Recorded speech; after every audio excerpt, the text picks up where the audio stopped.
Welcome back, and let's bring you this story. It's the fourth day of a sit-in at a mine in Orkney in the northwest. 69 mine workers are protesting what they describe as the arrogant, brutal and exploitative attitude of the mine workers. At the heart of the dispute is an 8% pay increase offered by the mine's local management. But the mine's Chinese-based managers rescinded that offer. To make sense of all of this, I'm now joined by eNCA's Avua Mdila, who is in Orkney for us. Avua, good morning to you. So talk to us about exactly what is at the heart of the dispute here. Well, Bukole, it's the fourth day that 69 mine workers have been underground. They've been underground since Saturday. Of course, those disputes, you mentioned some of them, it is around the wage increases that they want. Initially, they wanted 15%, but they've come down since then to 8%.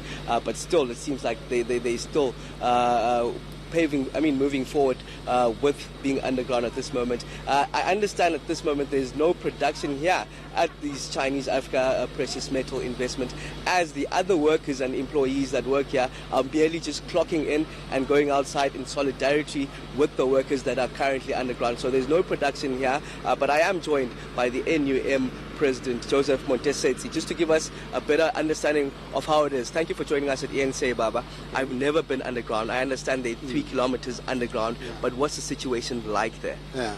Well, thank you very much for this exposure. Underground, it is a gold mine here. A gold mine, it is where a kind of a dust which is called silicosis is been affecting workers for decades. And this is kind of a dust that is eating the lungs of workers. Thousands and thousands of gold mine workers have been affected by this dust. Now, the conditions underground is such a way that it is not a place for people to stay. It is an artificial place to stay for a time being, because oxygen underground goes through ventilation.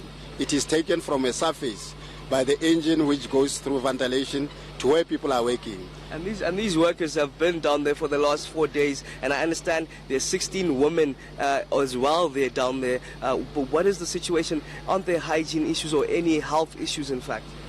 In actual fact, it is very bad, because you will understand that people are suffering from chronic disease, and you have people that have diabetes and other kind of disease, and these people have been not washed for more than 4 days now, and you have women there, and that is very bad, and they have never washed, and they are under very, very, very bad conditions.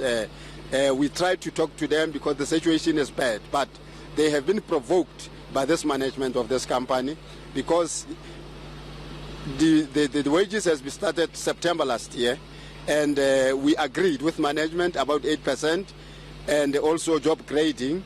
And when we were about to implement November last year, the Chinese came from China, from Shanghai, and come and overrule everything that collective bargaining has achieved.